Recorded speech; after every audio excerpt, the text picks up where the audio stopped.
Hey everyone, welcome back to the channel. Today, we're tackling a super practical topic: how to send money from your Bank of America account to SoFi in 2025.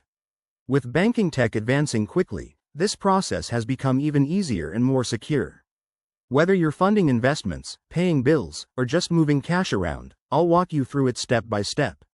Let's dive in. First things first, make sure you have your Bank of America online banking account set up and your SoFi account details handy, like your account number and routing number.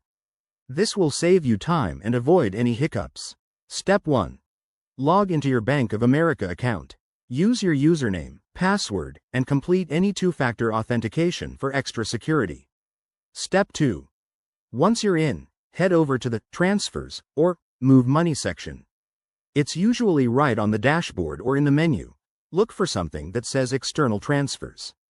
Step 3. Select the option to transfer to another bank or add a new external account. If SoFi isn't already linked, you'll need to enter the details here. Double-check the routing and account numbers to ensure accuracy.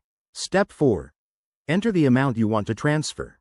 Bank of America might let you choose between an immediate transfer or scheduling it for later. Pick what works best for you. Step 5.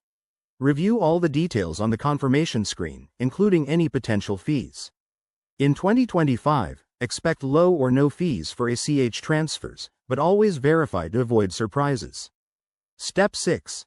Hit Confirm. You'll likely need to verify with a security code or PIN. Once done, you'll get a confirmation message, and the funds should hit your SoFi account in 1 to 3 business days. A quick pro tip: keep an eye on your accounts for the transfer status and always use secure networks to protect your info.